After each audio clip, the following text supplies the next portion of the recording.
Many Athenians say that the Annual Juried Art Exhibition at Lyndon House Arts Center is the largest social gathering of artists in Athens. But it's the 2 days that local Athens artists submit their entries for consideration that is the real social event. 220 artists submitted 566 works during those days, turning the Lyndon House Arts Center into a flurry of activity. To get an inside view of this artists' event, we spoke with a few of the staff as well as some of the hopeful entrants. These days when the artists bring their artwork, it's always really fun because the artists are working in their studios and they're kind of isolated from each other, and they look forward to seeing each other on these days. You see people that you hadn't seen in a year since last year, and then some people will skip a year and not come. So it is fun to see all the people that it's a good way to see everybody in the community who's producing art, which sometimes I think is half the community. It's really kind of emotionally overwhelming to see all this stuff in one day. Yeah, there's a big emotional aspect to it because you realize, I mean, I've had pieces in the show, so I'm kind of know much stuff that people bring a lot of emotional baggage, positive baggage into the show, where they're everything from some sweet old grandma to a tattooed hipster to retired faculty members to maybe a factory worker, and they all want to be in the show, and the fact is most folks won't actually wind up in the final show. But so it's not a tension, I don't think, but it's like hope. Yeah, a lot of hope. And it's a very selective show.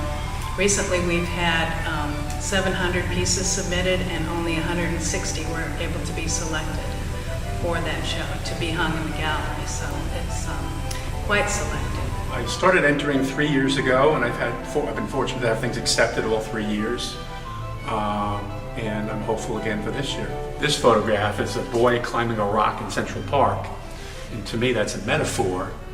Climbing a rock in Central Park. He's growing older, he's getting more experienced.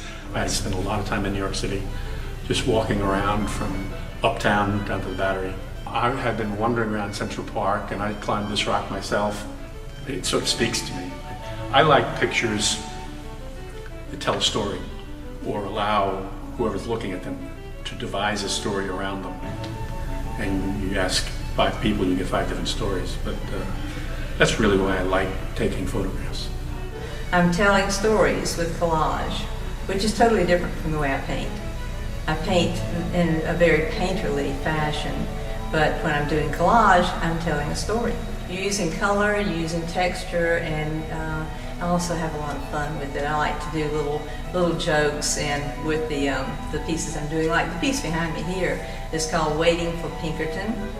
It's sort of course, on Madame Butterfly, but I didn't want to call it Madame Butterfly. And here's Butterfly waiting for Pinkerton, but she has a lioness over there with her to give her a little more support when she sees Pinkerton. Life kind of frames itself. I know that's kind of, I don't talk in bumper stickers usually, but I think that when I see things, I know in an instant that that's something that can express how I'm feeling, where I am at that moment. And so to get a picture of it is kind of like a priceless little treasure that I can kind of keep. So I've always been interested in how things are composed and framed, and that leaks into my painting as well. I think that there is balance to be found in things that are asymmetrical. But photography, I feel like, is almost a quicker way to express how I see things, and paintings take days, sometimes weeks. And photography is almost instant, which is kind of amazing to me. So it's part of the reason I love it so much. But this is a great show because the entry fee is cheap. You don't have to take pictures of the paintings. You can bring them in and just drop them off. And it's something that I know is coming up every year. So I'll have at least 3 things that I've made almost. When I graduated from college, I was painting really large abstract paintings and realized that when you move to a small apartment, you don't have a big painting studio anymore, that things are different. So my paintings got smaller and my style changed. I went from being like really loose and abstract to using doodles that were on all the edges of my notebooks from my art history lectures. Just kind of spontaneous little drawings, and those kind of bled out into my paintings and kind of took over. I call that spontaneous monsterification, because I'll just sit down and I'll draw the shapes and then they'll spontaneously turn into different faces and stuff.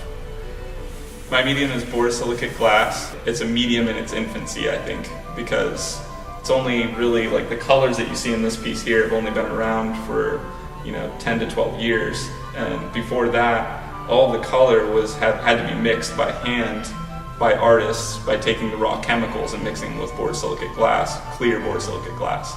It was painstaking, the process to do that. So most artists just used clear glass up until 15 years ago. More color started to come out on the market, and that was when I'd never done art before. So I would try to draw, but I was not very good at it.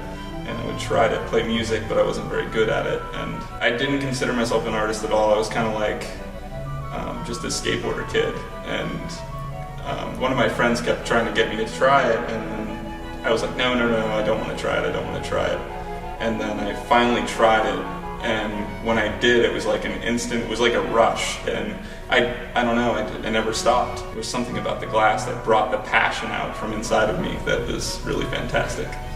We have entries coming in today. They're coming in steadily. I don't know the exact number of pieces, but we were 2 hours into it and we had 70 pieces already, so we're doing pretty well. It's a really exciting time, watching the work come in, seeing what people have produced from year to year, and that's a lot of fun, and a lot of our volunteers enjoy seeing that. That's the thing, you get some great characters coming in. I mean, everybody from youngest to the oldest, college professors to weirdos like us that come out from under the rocks for this thing. So it's a lot of little details involved in mounting the show. And then once Nancy's placed it, we work with a small team to get the show actually up, and many times we're putting the last few labels on as people are walking in the door. It's been fun to be part of it throughout the years and see it grow and see how things have changed over the years with work coming in. I'm always blown away by the amount of talent that is here in Athens. It's phenomenal. Because you never know what you're going to see in Athens. So it's an interesting show, interesting bunch of people. Yeah, it is.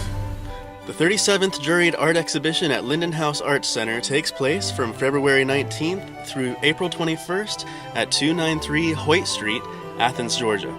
For questions, call the Lyndon House at 706-613-3623.